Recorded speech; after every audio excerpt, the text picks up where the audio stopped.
morning and welcome to another inspiring episode of the Good Morning Minute podcast, where we start the day with purpose, passion, and a bit of power. I'm your host, Angelina Mojica, and today's conversation is part of a special series in partnership with the Empower Her Step virtual conference, a movement rooted in helping women rise, heal, and walk boldly into the life God designed for them. Our mission is simple but powerful, empowering life purpose, because we believe that when a woman finds clarity in her calling, everything changes for her family, her community, and for generations to come. So friends, grab you a cup of coffee, take a deep breath, and get ready to be uplifted as we dive into real stories, honest lessons, and bold steps toward purpose with today's incredible guest, José. So José, go ahead and introduce yourself to our audience. Well, my name is José Pereira. I live here in Houston. I moved here relocated 12 years ago. I was working in the oil and gas. I did my career in the oil and gas. So I came here because of the oil and gas. Houston is the capital of the oil and gas. So I was working in an oil and gas company long time because I'm Venezuelan born. So I began my career in Venezuela with a lot of international projects. And part of my career, I was transferred to the US base that is CITGO Petroleum. I don't know if you have seen the gas stations. Yeah. So, CITGO Petroleum is very well known in all the East Coast and all the way to the north. There's around 6,000 gas stations and 3 big refineries, 1 in Chicago and 2 here in Houston, and here in Texas, 1 in Corpus Christi and 1 also in Louisiana and Lake Charles. Okay. So at the end of my career, I went up top to the career and became the CEO of the company. But my story was not that. My story is that I was getting retired and I flew to Venezuela to do a business trip. And in the middle of the business trip, we were captured by the Venezuelan government and took as hostage, accused to be American spies. And we stayed 5 years hostage by the Venezuelan government during 5 years. And I could come back October 1st, 2022, after a negotiation of a prisoner swap with the 2 nephews of the president of Venezuela. So that's my story. Wow. Well, I can't wait to get into it. Wow. It sounds very interesting. I'm already intrigued. I'm like, what's next? Let me have the popcorn. So before we jump into it and we get really deep into that, let me start off with asking just a light and fun icebreaker question. What's one thing that always makes you smile? Oh, wow. Today I express so much gratitude. I smile in the morning. I had 2 dogs. I had 2 pugs, and in the morning, looking them sleeping around me and snoring, it really makes me smile. How lovely. I get it. I have two cats that I love and adore, and they like to be affectionate when they want to, but yeah. I get it. I get it. So, wonderful. All right. Well, let's jump into it then. So let's go into what was the defining moment of pain or challenge in your life, and how did it impact you? Well, definitely was that my hostage situation. That even that when that happened, I had 35 years in my career. I was in the pinnacle of my career, so I could have said that I was in the pinnacle. But really, what defined me was that situation. In the minute, the situation changed forever. That broke my life in before and after. Oh, wow. So what were some of the after effects of that situation? Like, did you have PTSD from it? Well, when I came back, let me tell you how our story is very well known, because if you go to Google and you put CITGO 6, CITGO 6, you will find hundreds of thousands of news about our case. Our case became a big geopolitical issue between the U.S. and Venezuela during the first Trump administration. So because that happened in 2017. So it began to be a big fight between the U.S. government and the Venezuelan government. So we get caught in the middle of that tension, and because they were imposing sanctions, they did an oil embargo, they recalled the 2 ambassadors, intervened the UN. It was a total mess case. So for me, when I came back under the protection of the U.S. government, we landed here in a military base here in San Antonio, the Army Brooks military base. We stayed there 2 weeks in a decompression program that is the one they give to the prisoner of war. So we were treated like prisoners of war. And after that, I went to North Carolina. There's a big trauma center called WakeMed Medical Center in Raleigh. I stayed there like a couple of weeks in a big trauma center, a trauma recovery center. But it was funny because I became friend of the director of the institution, and he became to do the prologue of my book. This is my book, and this is him, Brian Cross. Oh, wow. So he did the prologue of, this is my book, this is my book.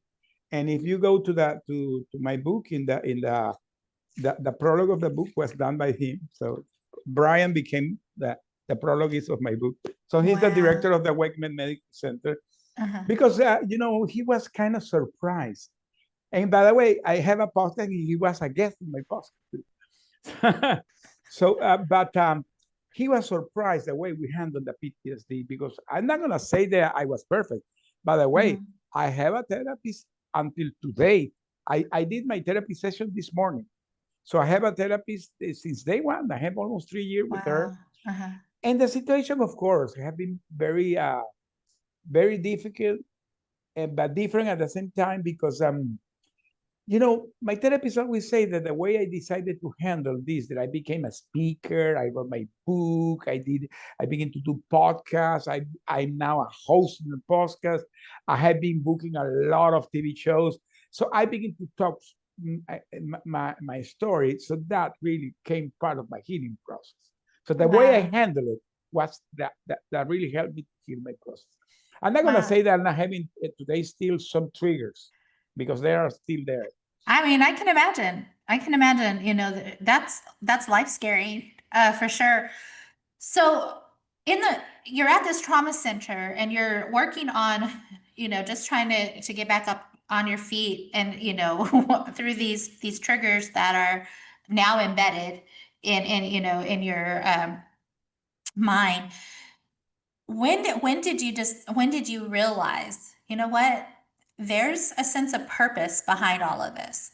When did you come to that realization? That is a great question, because 1 month after I came back, if you Google our story, you will see that our family created a movement called the Bring Our Family Home campaign with other 19 families. Wow. So 20 families that are having this same situation all over the world. They met in Washington in the State Department in a meeting, and they knew there are other people that have families in Russia, in China, in Afghanistan, Syria. All those families decided to get together, and they created the Bring Our Family Home campaign. And you see this flag? This is the hosted and representing flag today, official flag in the U.S. that was created by all these families. Wow. So they created a big mural in Georgetown, in Washington, with our faces, not 20 faces. If you go to Google, you will find our faces in a mural in Georgetown. And the mural became kind of famous because one of the faces was Brittany Griner, the basketball player that was, Brittany was part of that movement. So the first face that in the mural is her, and I mean, kind of in the middle of the mural. So when I came back, 1 month after, I told my wife, I want to go to the mural, and I want to go to Washington to say thanks to all the people that brought me back, and was invited to speak in the Congress. So when I was in the mural, I didn't realize that I was the first person that had come back from that mural, and I was there. When the press knew that I was there, it became a big deal. Appeared CNN, Wall Street Journal, New York Times, Washington Post, all the big press was there. And there's where I realized that I had a purpose. I had a purpose sharing my story, because I was like a beacon of hope to other families. And I began to get connected to all these families. And I discovered that, wow, you have something that you can help others, really. And that I decided to create a coaching program that is this coaching that I today do is called the Unbreakable Leadership Coaching Program. Mhm. And my book related to that is going to be released in maybe 2 weeks. So I wrote a book about, it's called Unbreakable. Mhm. And this morning I was discussing with a producer, because even we're gonna thinking to do a movie, not on my story, on several hosted story. So this has becoming growing and growing and growing, because I found that behind this I really had purpose. And my purpose is not only sharing my story, it's putting like a movement on the move. I was just about to say, yeah, you've created a movement for sure. So I like this idea of Unbreakable, like that being your next book that you're about to release, Unbreakable, because often when we run into situations that are hard, and these adversities that life throws at us, whether we see them coming or we don't, we often talk about ourselves being broken people, but we really aren't broken. Now, the things that come against us hurt us, and they want us to, sometimes it'll hold us back, but we have everything within ourselves to push through those situations. We just have to believe in that, right? Um, so talk a little bit about that. Like, so you're inspiring people. People are gravitating towards you because they find hope in your story and just the things that, like, if you can do it, then I know that there's hope for my family out there, that may be going through struggles.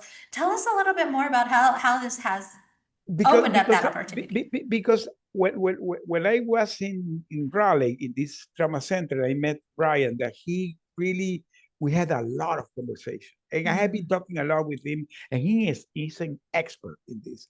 So I began to realize that in my brain, the way we handle things had happened situations that made me survive. So I came from the oil and gas. I had a long experience in leadership, and I said, okay, let's put these two things together. Leadership things that I did in my life and my survivor skill, and I created this coaching program. It's called Unbreakable, because everybody has a pivotal moment in their life where you can say, this is not gonna break. And Mhm. when you hit that, you are unleashing that unbreakable leadership spirit that everybody has Yes. inside. Yes. But you had to get it there. That is what is going to make the difference in the people. That's why you see people do incredible things and others they don't make it. People that are going to this morning, that when I was talking with this guy, this because we're thinking to do a series having like 6 or 8 of these people that today I'm connected with them, Mhm. and they share like a 15 minutes. What was the pivotal moment in your life during your captivity that you said, this is not going to break? Mhm. Everybody has that. It's going to be different, Mhm. but everybody has that. In my case, for example, my first year, I was totally broken, abandoned, solitary confinement. And one day, my wife appeared. My wife appeared. She was there 3 hours.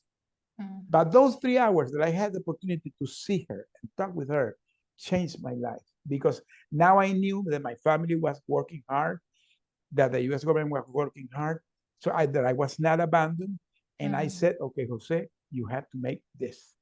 And it took me 4 more years, but I was with a mindset to, I was prepared for the long run. I Mhm. prepared myself for the long run. Oh my gosh. And I get chills just hearing you talk because I can just imagine. Um, but so in that pivotal moment, because I totally understand it, there's always that moment of pivot. In that pivotal moment, what helped you heal and grow as you're starting to become the new Jose, so to speak? My faith in God, my connection with God. I was a guy that this is another thing that changed my life, because I came from a Catholic country, a Catholic family, Uh-huh. but I was not a Christian. I was not. I was a typical believer that say I believe in God. That's it. No, Uh-huh. no. I had a real connection with God. Wow. I knew that God was operating there, that He was with us, and we begin to get deep in that. We begin to do kind of Bible studies there. Begin to study the Bible and really understand it, and having that connection. Can you imagine living stories like Paul and Silas or Joseph, and you were there living the same thing? So you were experimenting what you were seeing the biblical characters. So that made you see the things in a totally different way. And when I came back, my wife was going to a church that I attend today here in Houston. That, wow, for me was like a revelation. So for me, my change has been my connection with God. That was what made me change everything. I love that. Because I think for me too, like when I hit that pivot moment, or that rock, I was a rock bottom moment for me, but reaching out to the Lord. And I think sometimes in those moments where we feel like there's nowhere else to turn because we want to control so much of our lives, right? We want to control Yeah. everything. But when we're in those moments where we have like, I don't know where to go, to know that we still have faith to lean on. So then we go there, we're open to receive whatever comes. It's almost like we open our eyes to something that was always there, but we just weren't able to see. Would Yeah. you agree? Let me tell you something that even this is a moment that I narrated in my book, but it became part of my speech. I have a speech that I do with this. The last year, we have already had 4 years there, 4 years. And one day appeared the ambassador Roger Carson. There is an office that is very not well known. It's a special presidential envoy for hosted affairs. It's a subsecretary of state attached to the State Department. It's a high rank ambassador. That guy appeared 4 years. In the 4 years, the guy one day appeared and we had a meeting with him. So they allow us to talk with him. And he said, I came here because I'm having the authorization to have direct negotiation to get used for this. When that guy told me that, I said, I'm gonna go. I don't know when, but I'm gonna go. And he was leaving. I told him, Ambassador, I don't know when, but I'm gone. And that really made change totally the way I was seeing this. Next day, I have a call with my wife, and I told my wife I had that somebody was taking care of my logistics, and I said, tell Edgar they bring me tomorrow a carry-on. And she told me, why a carry-on? And tell him to put some clothes for maybe 1 week. And she told me, why? Because I'm going to go. Are you crazy? I'm going to go. I don't know when, but I'm going to go. And I want to be ready.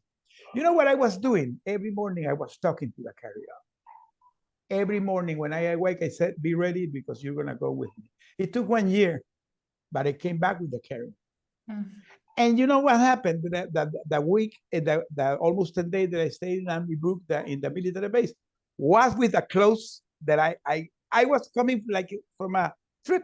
I came like coming from a trip with my carry-on, with my clothes. And so that became for me like a metaphor that sometimes you try to carry that big luggage in your shoulder. And this, you have to give it to God. But those carry-ons are your dreams. These are your dreams. This is the one that you have to carry on all over. You know, that became my dream. So that's what life is. Give the big burden to God and stick to your dreams.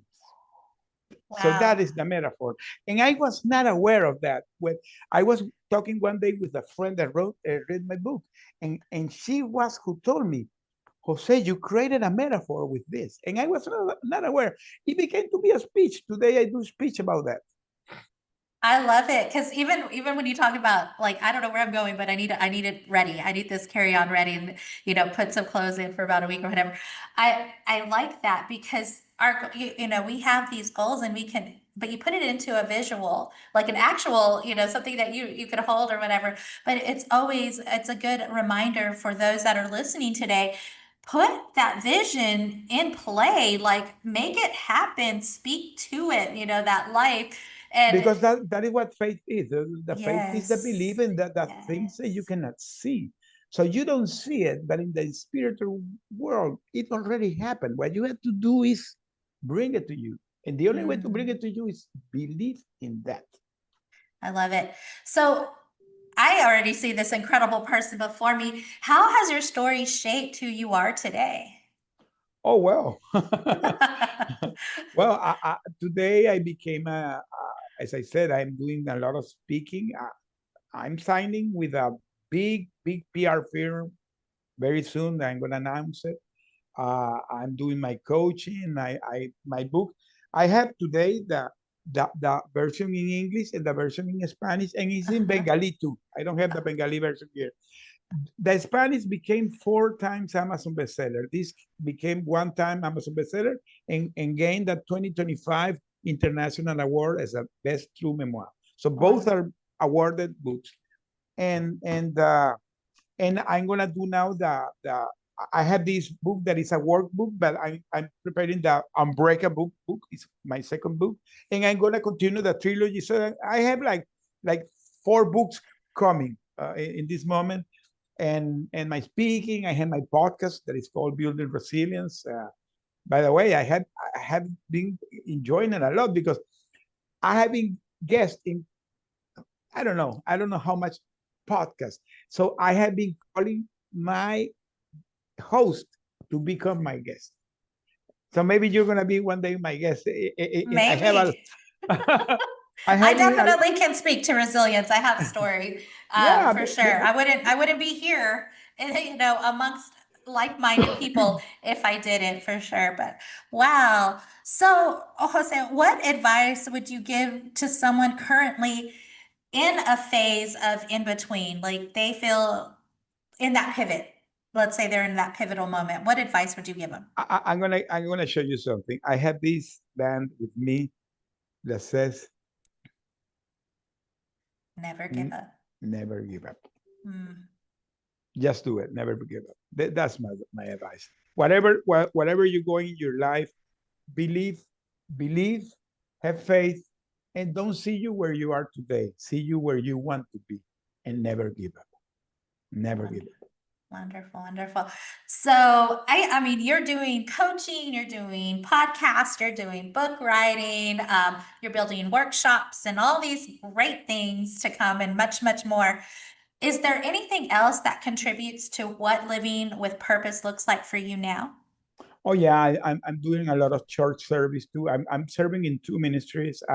I'm attending a ministry that's called Golden Heart. They are senior citizens.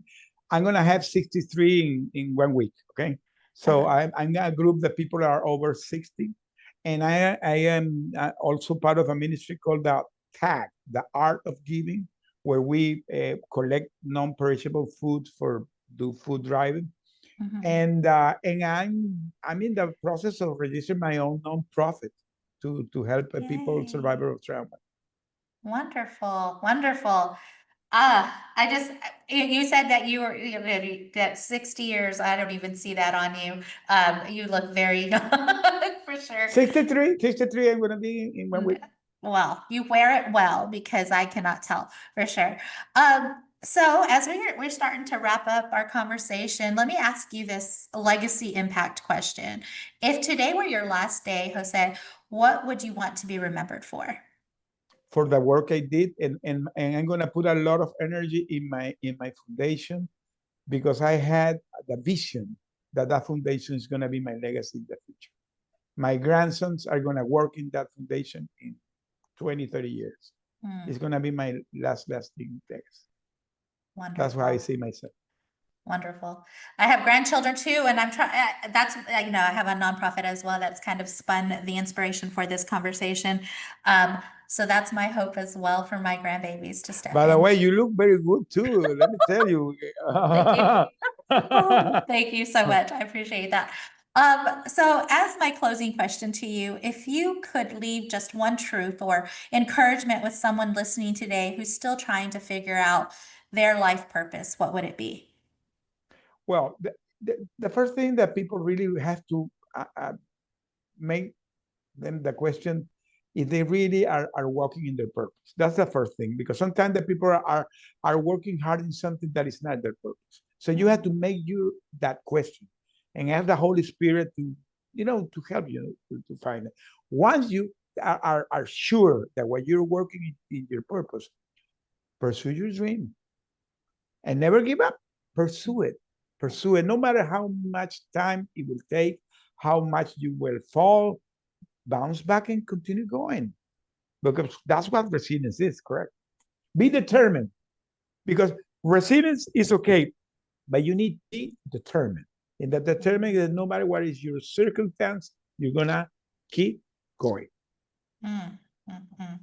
Well, Jose, thank you for sharing your heart, your story, and your light with us today.